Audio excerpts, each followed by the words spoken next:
बहुत समय पहले की बात है। भारत के एक छोटे से गांव कुंजपुर में साक्षी नाम की एक लड़की अपने मम्मी और अपने पापा के साथ रहती थी। उसके पापा का नाम राजेंद्र और उसकी मम्मी का नाम ममता था। साक्षी एक बहुत ही ईमानदार और बहुत ही अच्छी लड़की थी।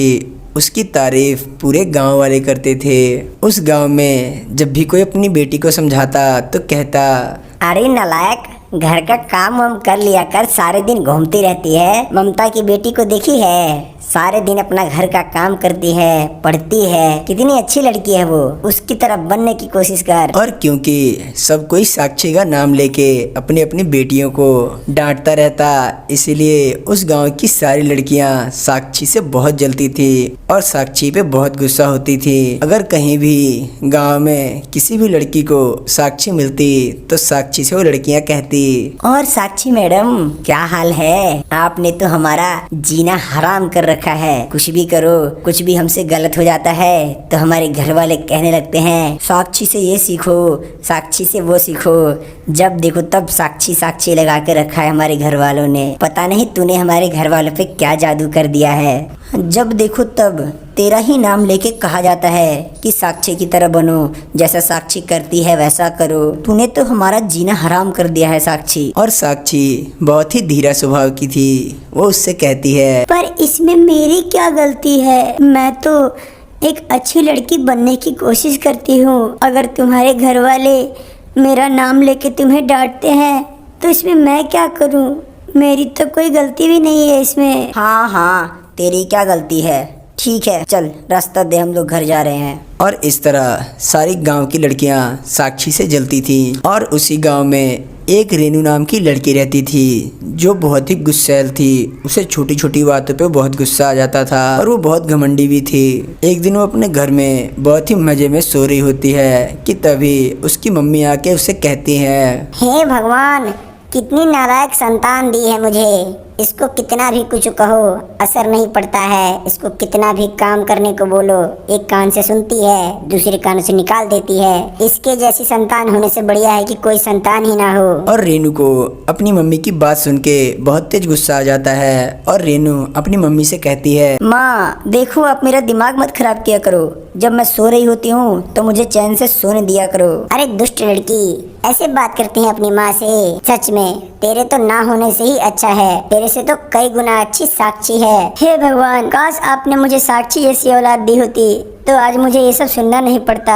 जब देखो तब साक्षी साक्षी, साक्षी ये करती है, साक्षी वो करती है, साक्षी साक्षी लगा रखा है। अगर इतनी ही अच्छी है ना वो, तो जाओ उसको ले आओ, अपनी बेटी बना लो, अपने घर पे रखो। मैं जा रही हूँ यहाँ से। और फिर रेनू बहुत ज्यादा गुस्सा होके अपने घर से निकल जाती है और वो अपने गांव की 3 दोस्तों को बुला लेती है और उनसे कहती है, दोस्तों, इस साक्षी ने हमारा जीना हराम कर दिया है।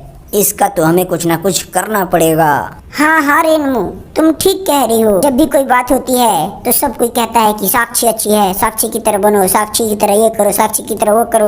मैं तो परेशान हो चुकी हूँ साक्षी से। अगर तुम साक्षी से छुटकारा पाना चाहती हो तो मैं जैसा जैसा कह रही हूँ वैसा वैसा करो। हाँ ठीक है, बताओ, जैसा तुम कहोगी वैसा ही हम लोग करेंगे। आज रात में जब साक्षी सो रही होगी तो हम उसे जान से मार देंगे।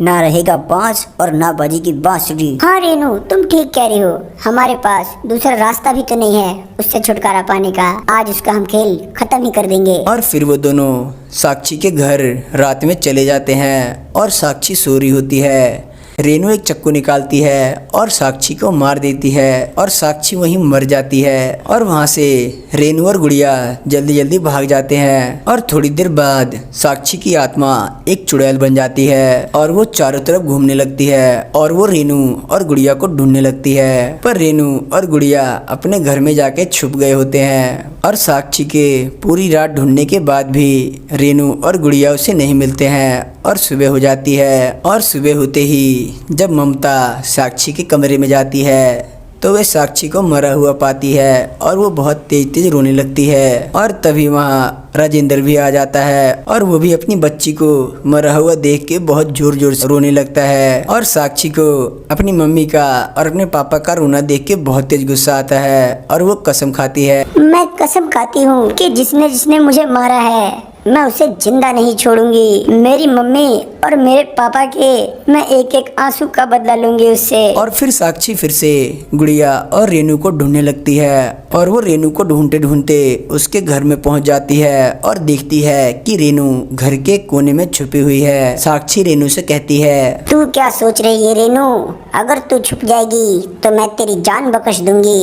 नहीं, ऐसा नहीं होगा। तेरी वजह से आज मेरे मम्मी पापा मेरे लिए बहुत रो रहे हैं और मैंने कसम खाई है कि मैं अपने कातिलों को जिंदा नहीं छोड़ूंगी और सबसे पहले तो मैं तेरे से बदला लूंगी। और साक्षी की बात सुन के रेनू बहुत तेज तेज रोने लगती है और कहती है, साक्षी बहन मुझे माफ़ कर दो, मुझे थोड़ा गुस्सा आ गया था।